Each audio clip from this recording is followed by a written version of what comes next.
ಸಾಧನೆ ಮಾಡಲು ಹೊರಟವರು ಆಹಾರ ನಿದ್ರೆಯ ಲೆಕ್ಕ ಹಾಕಬಾರ್ದು ಅಂತಾರೆ. ಆದರೆ ಇದನ್ನ ಪ್ರಾಕ್ಟಿಕಲ್ ಆಗಿ ಪಾಲನೆ ಮಾಡೋದು ತುಂಬಾ ಕಷ್ಟದ ಕೆಲಸ. ಆದರೆ ಕಡಲ ನಗರಿ ಮಂಗಳೂರಿನಲ್ಲಿ 170 ಗಂಟೆಗಳ ಕಾಲ ನಿರಂತರ ಭರತನಾಟ್ಯ ನಡೆಸಿ ವಿದ್ಯಾರ್ಥಿನಿಯೊಬ್ಬಳು ವರ್ಲ್ಡ್ ರೆಕಾರ್ಡ್ ಬರೆದಿದ್ದಾಳೆ. ಈಕೆಯ ಹೆಸರು ರೆಮೋನಾ ಪಿರೇರಾ. ಮಂಗಳೂರಿನ ಸಂತ ಎಲೋಶಿಯಸ್ ಕಾಲೇಜಿನ ಕಲಾ ವಿಭಾಗದ ವಿದ್ಯಾರ್ಥಿನಿ. 13 ವರ್ಷಗಳಿಂದ ಭರತನಾಟ್ಯ ಅಭ್ಯಾಸ ನಡೆಸ್ತಾ ಇರುವ ಈಕೆಗೆ ಮೊದಲಿನಿಂದಲೂ ಭರತನಾಟ್ಯ ಕ್ಷೇತ್ರದಲ್ಲೇ ಸಾಧನೆ ಮಾಡಬೇಕು ಅನ್ನುವ ಮಹದಾಸೆ ಇತ್ತು. India book of record, golden book of record ಹಾಗೂ Bharat book of world record ಹೀಗೆ ಈಗಾಗಲೇ 3 ವಿಶ್ವ ದಾಖಲೆ ನಿರ್ಮಿಸಿ ಇದೀಗ 170 ಗಂಟೆಗಳ ಕಾಲ ನಿರಂತರ ಭರತನಾಟ್ಯ ಪ್ರದರ್ಶನ ನೀಡಿ golden book of world record ಬರೆದಿದ್ದಾಳೆ. ಜುಲೈ 21ರಂದು ಕಾಲೇಜಿನ ಸಭಾಂಗಣದಲ್ಲಿ ಭರತನಾಟ್ಯ ಪ್ರದರ್ಶನ ಆರಂಭಿಸಿದ್ದು ಸತತ 7 ದಿನಗಳ ಕಾಲ ನಿರಂತರವಾಗಿ ಭರತನಾಟ್ಯದ ವಿವಿಧ ಪ್ರಕಾರಗಳನ್ನು ಪ್ರದರ್ಶನ ನೀಡಿದ್ದಾಳೆ. 61 ಪದ್ಯಗಳನ್ನು 3 ಗಂಟೆಗಳಿಗೊಂದರಂತೆ ಜೋಡಿಸಲಾಗಿತ್ತು. ರಾತ್ರಿ ಹಗಲೆನ್ನದೆ ನಿರಂತರ ಭರತನಾಟ್ಯ ಪ್ರದರ್ಶನ ನಡೆದಿತ್ತು. ದಾಖಲೆ ಬರೆಯುವುದಕ್ಕಾಗಿ ಭರತನಾಟ್ಯ ಪ್ರದರ್ಶಿಸುತ್ತಿದ್ದ ಸಂದರ್ಭ ರೆಮೋನಾ ಮಿತ ಆಹಾರ ಸೇವಿಸ್ತಾ ಇದ್ರು.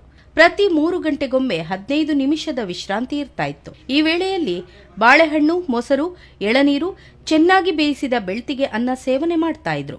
ಇದಕ್ಕೆಂದೇ ಹಲವು ತಿಂಗಳುಗಳಿಂದ ಆಹಾರ ಕ್ರಮವನ್ನ ಅಭ್ಯಾಸ ಮಾಡಿದ್ರು. Golden book of world record ಅಧಿಕಾರಿಗಳ ಸಮ್ಮುಖದಲ್ಲಿಯೇ Remona Bharatanatyam ಪ್ರದರ್ಶಿಸಿದ್ದಾರೆ.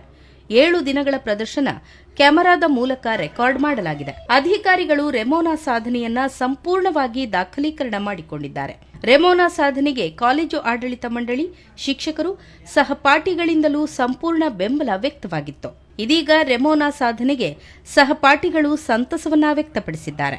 Golden book of world record ದಾಖಲೆಗಾಗಿ ರೆಮೋನಾ ಪಿರೇರಾ ನಿರಂತರ ಭರತನಾಟ್ಯ ಮಾಡ್ತಾ ಇದ್ದಾಗ ವೈದ್ಯರು, ವೈದ್ಯಕೀಯ ಸಿಬ್ಬಂದಿ, ಆಂಬ್ಯುಲೆನ್ಸ್ ಒಳಗೊಂಡ ತಂಡವು ಸ್ಥಳದಲ್ಲಿ ಹಾಜರಿತ್ತು. ಪ್ರತಿ 3 ಗಂಟೆಗೊಮ್ಮೆ ವಿಶ್ರಾಂತಿ ಪಡಿತಾ ಇದ್ದಾಗ ವೈದ್ಯರು ಆರೋಗ್ಯ ತಪಾಸಣೆಯನ್ನ ಮಾಡ್ತಾ ಇದ್ರು. ಆಶ್ಚರ್ಯ ಅಂದ್ರೆ 7 ದಿನಗಳಿಂದ ಪರಿಪೂರ್ಣ ಆಹಾರ, ನಿದ್ದೆ ಬಿಟ್ಟಿದ್ರೂ ಸಹ ರೆಮೋನಾ ಮುಖಭಾವ ಕುಂದಿರಲಿಲ್ಲ. ಒಟ್ಟಿನಲ್ಲಿ ಸಾಧನೆ ಹಾದಿಯಲ್ಲಿ ಸತತ ಪರಿಶ್ರಮ ಪಡುವ ರೆಮೋನಾ ಯುವ ಪೀಳಿಗೆಗೆ ಮಾದರಿ. I thank the Lord Almighty, my teachers, my friends and everyone who were behind me the whole time. Even when I had a doubt on myself, they stood for me. They were like, no, you can do it. So thank you so much. So I'll talk about it later on. Later on she'll speak. But now she is very happy. You can say Yes. that you have managed to complete these 170 hours and thanks to all. ಒಂದು dream ಇತ್ತು Guinness ಮಾಡಬೇಕಂತೇಳಿ. ಅದು Guinness ಇಲ್ಲದಿದ್ರು ಸಹ golden book of record ಅದು ಕನಸನ್ನು ನಮ್ಮ Saint Aloysius ಕಾಲೇಜಿನ ಯೂನಿವರ್ಸಿಟಿಯವರು ಪೂರ ಮಾಡಿದ್ದಾರೆ. ಅವರಿಗೆ ಅದು ಹೃದಯದಿಂದ ಧನ್ಯವಾದಗಳು. ಸಂಭ್ರಮ ಮುಂದುವರಿಸಿಕೊಂಡು ಅವಳು ಈಗ ಭರತನಾಟ್ಯ ಮೆಟಾಯರಲ್ಲಿ ರೆಡಿ ಆಗ್ತಾ ಇದ್ದಾಳೆ. ಈಗ ಬುಕ್ ಆಫ್ ರೆಕಾರ್ಡ್ಸ್ ಅವರು ಬಂದಿದ್ದಾರೆ.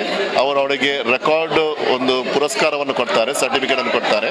ಅದು ಕೊಟ್ಟಾದ ನಂತರ ಸಂಭ್ರಮ ಈಗಾಗಲೇ ಆರಂಭವಾಗಿದೆ. ಅದು ಸಂಭ್ರಮನೇ. ವರ್ಲ್ಡ್ ಆಫ್ ರೆಕಾರ್ಡ್ಸ್ ಅಂದ್ರೆ ಎಲ್ರಿಗೂ ಒಂದು ಸಂಭ್ರಮ. ಎಲ್ಲರೂ ಸಂಭ್ರಮಿಸಿ ಅವರಿಗೆ ಒಂದು ಮಾದರಿ ಆಗಲಿ. ಅಂದ್ರೆ ಯಾವಾಗಲೂ ನಾವು ಕನಸಲ್ಲಿ 170 ಅವರ್ಸ್ ನಿದ್ದೆ ಮಾಡದೆ 8 ದಿನ ಯಾವಾಗಲೂ ನಾವು ಯೋಚನೆ ಮಾಡಿಲ್ಲ ಇಂಥ ಒಂದು ಸಾಧನೆ ಯಾರಿಗೂ ಮಾಡಬಹುದಂತ. ಅವಳ ಹತ್ರ ಒಂದು ಗ್ರಿಟ್ ಮತ್ತು ಡಿಟರ್ಮಿನೇಷನ್ ಇತ್ತು, ಪ್ಯಾಷನ್ ಇತ್ತು.